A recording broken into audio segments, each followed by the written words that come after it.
Hi hello Karnataka and ಕನ್ನಡಿಗರೇ, welcome back to my channel and ಇನ್ನೊಂದು ವಿಡಿಯೋಗೆ ಸುಸ್ವಾಗತ.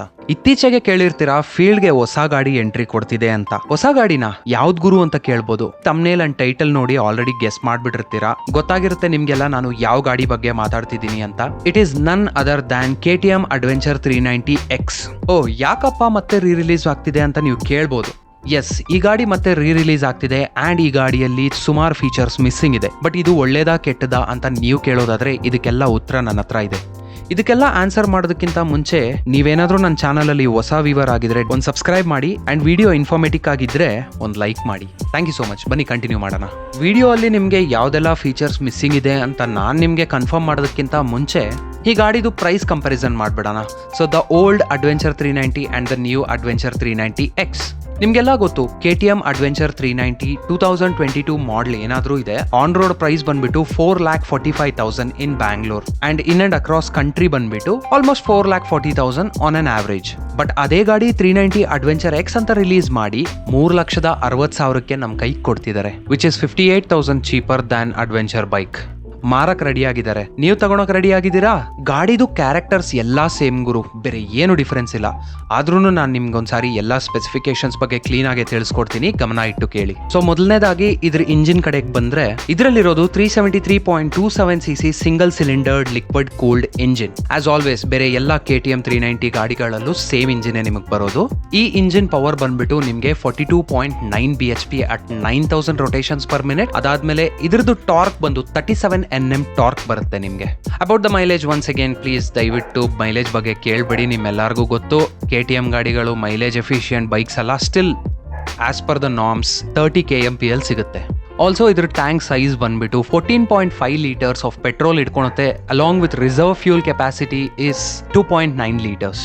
ಇದಿಷ್ಟು ಇನ್ನ ಇಂಜಿನ್ ಬಗ್ಗೆ. So let's come back to brakes, wheels and suspension. ನಿಮ್ಗೆ ಆಲ್ರೆಡಿ ಗೊತ್ತು ಫ್ರಂಟ್ ಅಲ್ಲಿ 320mm ಡಿಸ್ಕ್ ಪ್ಲೇಟ್ ಸಿಗುತ್ತೆ ಅಂಡ್ ಬ್ಯಾಕ್ ಅಲ್ಲಿ 230mm ಡಿಸ್ಕ್ ಪ್ಲೇಟ್ ಸಿಗುತ್ತೆ, same as Duke and RC 390. Along with that ನಿಮ್ಗೆ ಸಿಗುತ್ತೆ front and back dual channel ABS. Front ಅಲ್ಲಿ suspension ಬಂದ್ಬಿಟ್ಟು 43mm upside down WP Apex front forks ಅಂತ ಕರೀತಾರೆ and back ಅಲ್ಲಿ ಬಂದ್ಬಿಟ್ಟು WP Apex ಮೋನೋಶಾಕ್ ಸಸ್ಪೆನ್ಷನ್ ಅಂತ ಕರೀತಾರೆ. ಅಲಾಂಗ್ ವಿತ್ ದಟ್ ನಿಮ್ಗೆ ಅಲಾಯ್ ವೀಲ್ಸ್ ಇರುತ್ತೆ ಈ ಗಾಡಿಯಲ್ಲಿ. ಅಲಾಯ್ ವೀಲ್ಸ್ ಕೂಡ ನಿಮಗೆ ಪ್ಯಾಟರ್ನ್ ಕಂಪ್ಲೀಟ್ ಚೇಂಜ್ ಇದೆ. ಸೊ ಇದು ಸ್ಪೋಕ್ ಅಲಾಯ್ ಅಂತ ಕರೀತಾರೆ. ಹಾಗೆ ನಿಮ್ಗೆ ಫ್ರಂಟ್ ಅಲ್ಲಿ 100/90 ಸೆಕ್ಷನ್ ಟೈರ್ ಸಿಗುತ್ತೆ. ರೇರ್ ಅಲ್ಲಿ 130/80 ಸೆಕ್ಷನ್ ಟೈರ್ ಸಿಗುತ್ತೆ. So both are tubeless once again. ಇನ್ನ weight ಕಡೆಗೆ ಬರೋದಾದ್ರೆ ನಮ್ಗೆ KTM ಅಡ್ವೆಂಚರ್ ಬಂದ್ಬಿಟ್ಟು 162 kg ಆಗಿತ್ತು. But however unfortunately KTM adventure X ಬಂದು ನಿಮ್ಗೆ 177 kgs ಆಗಿದೆ.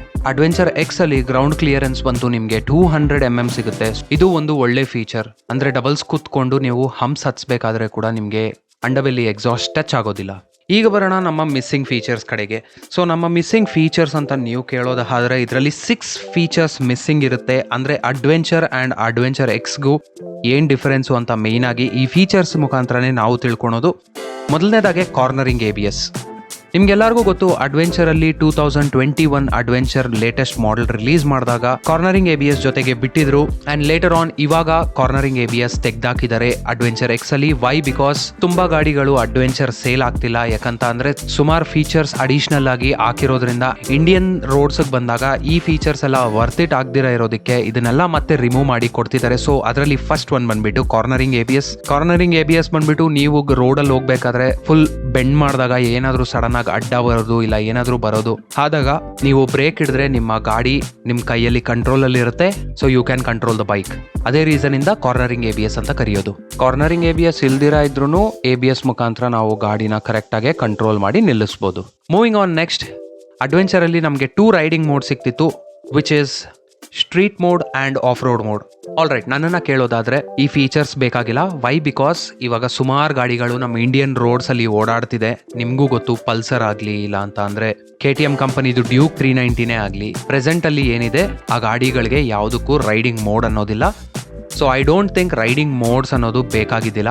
ರೈಡಿಂಗ್ ಮೋಡ್ ಏನ್ ಮಾಡುತ್ತೆ ಅಂತ ಅಂದ್ರೆ ಸ್ಟ್ರೀಟ್ ಮೋಡ್ ಅಲ್ಲಿ ಇರಬೇಕಾದ್ರೆ ಅದಕ್ಕೆ ಬೇಕಾಗಿರುವಂತಹ ಪವರ್ ಕೊಟ್ಟು ಆಫ್ ರೋಡ್ಗೆ ಹೋದಾಗ ಅದಕ್ಕೆ ಬೇಕಾಗಿರುವಂತಹ ಪವರ್ ಕೊಡುತ್ತೆ. ನನ್ನನ್ನ ಕೇಳೋದಾದ್ರೆ ಇದನ್ನೆಲ್ಲ ನೀವು ಕ್ಲಚ್ ಅಲ್ಲೇ ಕಂಟ್ರೋಲ್ ಮಾಡಬಹುದು. So I don't think riding mode is essential for our bikes as of now.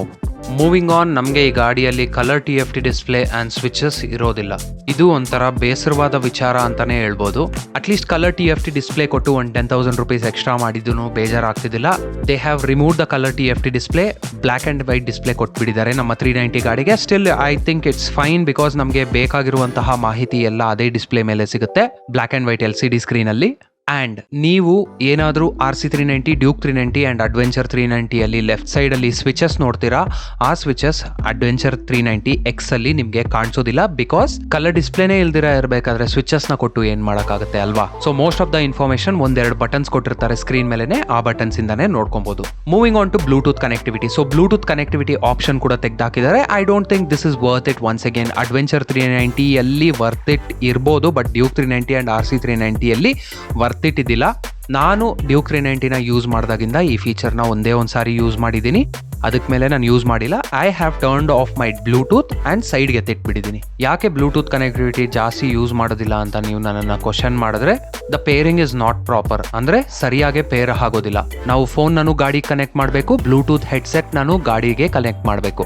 ಈ ಟೈಮಲ್ಲಿ ಏನಾಗುತ್ತೆ, ಸಮ್ ಟೈಮ್ಸ್ ನಿಮ್ಗೆ ಯಾವ್ದಾದ್ರು ಫೋನ್ ಬಂದು ನೀವು ಸ್ವಿಚಸ್ ಮುಖಾಂತರ ನೀವು ಅಟೆಂಡ್ ಮಾಡಿದ್ರೆ ನಿಮ್ಗೆ ಹೆಡ್ಸೆಟ್ ಮುಖಾಂತರ ಕೇಳಿಸೋದಕ್ಕೆ ಮಾತಾಡೋದಕ್ಕೆ ಆಗೋದಿಲ್ಲ. Moving on to quick shifter. ನನ್ನನ್ನು ಹಾನೆಸ್ಟ್ ಒಪಿನಿಯನ್ ಕೇಳೋದಾದ್ರೆ ಕ್ವಿಕ್ ಶಿಫ್ಟರ್ ನಮಗೆ ಬೇಕಾಗಿಲ್ಲ, because it is 390cc motor vehicle, single cylinder engine ಆಗಿರೋದ್ರಿಂದ ಕ್ವಿಕ್ ಶಿಫ್ಟರ್ ಬೇಕಾಗಿಲ್ಲ. ಅಂಡ್ ನನ್ನ ಡ್ಯೂಕ್ 390 ಅಲ್ಲಿ ಕ್ವಿಕ್ ಶಿಫ್ಟರ್ ಏನಾದರೂ ಇದೆ ಅದು ಅಂಡರ್ ಪರ್ಫಾರ್ಮ್ ಮಾಡ್ತಿದೆ. So that is only the drawback. Quality of the materials use ಮಾಡಿರೋದು ಒಂದು ಸ್ವಲ್ಪ ಕಮ್ಮಿ ಡ್ಯೂಕ್ 390 ಅಲ್ಲಿ. For the quick shifter it could have been even more smoother, but ಇವಾಗ ಅದು ಸ್ಮೂತ್ ಅನ್ನಿಸ್ತಿಲ್ಲ ನನಗೆ. ಕ್ವಿಕ್ ಶಿಫ್ಟರ್ ಯೂಸ್ ಮಾಡಬೇಕು ಅಂತ ಅಂದ್ರೆ ಬರೀ ಹೈವೇ ಅಲ್ಲಿ ಮಾತ್ರ ಯೂಸ್ ಮಾಡಬೇಕಾಗುತ್ತೆ. So that is one other thing which is not really worth it to have in the motorcycle ಆಫ್ 400cc segment. Finally moving on to traction control system. ಇದ್ರ ಬಗ್ಗೆ ಒಂದು ಚಿಕ್ಕ ಸ್ಟೋರಿ ಹೇಳ್ತೀನಿ.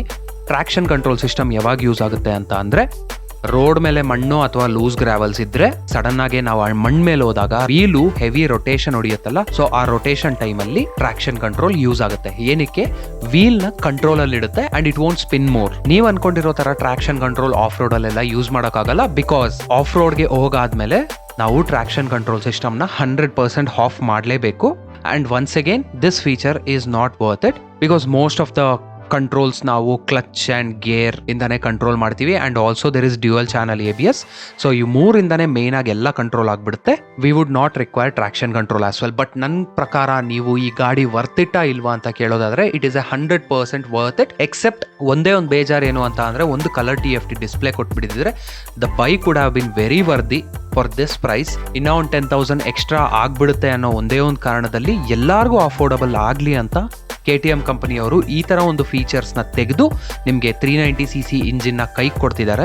ಇವಿಷ್ಟು ಫೀಚರ್ಸ್ ಮಿಸ್ ಮಾಡಿ ಈ ಗಾಡಿ ನಮ್ ಕೈಗೆ ಬರುತ್ತೆ. I hope KTM 390 and 390 adventure X ಗೂ ಡಿಫ್ರೆನ್ಸ್ ಏನು ಅಂತ ನಿಮ್ಗೆ ಅರ್ಥ ಆಗಿದೆ ಅಂತ ಅನ್ಬಿಟ್ಟು ಈ ವಿಡಿಯೋನ ಇಲ್ಲಿಗೆ ಮುಗಿಸ್ತಾ ಇದ್ದೀನಿ. ಐ ಹೋಪ್ ನಿಮ್ಗೆಲ್ಲ ಇಷ್ಟ ಆಯ್ತು ಅಂತ. ಒಂದ್ ವೇಳೆ ಇಷ್ಟ ಆಗಿದ್ರೆ ನಿಮ್ಗೆ ಗೊತ್ತು ಏನ್ ಮಾಡ್ಬೇಕು ಅಂತ, ಒಂದು ಲೈಕ್ ಹಾಕಿ ವಿಡಿಯೋ ಮೇಲೆ, ಅಂಡ್ ಆಲ್ಸೋ ಆದಷ್ಟು ಶೇರ್ ಮಾಡಿ ಸಪೋರ್ಟ್ ತೋರಿಸೋದಕ್ಕೆ. ನಾನೇನಾದ್ರೂ ಇನ್ನ ಅಡಿಷನಲ್ ಫೀಚರ್ಸ್ ಮಿಸ್ ಮಾಡಿದ್ರೆ ನೀವು ನನಗೆ ಕಮೆಂಟ್ ಅಲ್ಲಿ ತಿಳಿಸ್ಕೊಡ್ಬೋದು. ನೆಕ್ಸ್ಟ್ ನಿಮ್ಗೆ ಯಾವ ಗಾಡಿ ಬಗ್ಗೆ ಈ ತರ ವಿಡಿಯೋ ನೋಡಬೇಕು ಅಂತ ಏನಾದರೂ ನಿಮ್ಮ ಹತ್ರ ಐಡಿಯಾ ಇದ್ರೆ ಡೆಫಿನೆಟ್ ಆಗಿ ನನಗೆ ಕಮೆಂಟ್ ಸೆಕ್ಷನ್ ಅಲ್ಲಿ ಹಾಕಿ. I will go ahead and do it. Thank you so much. Have a lovely day and take care.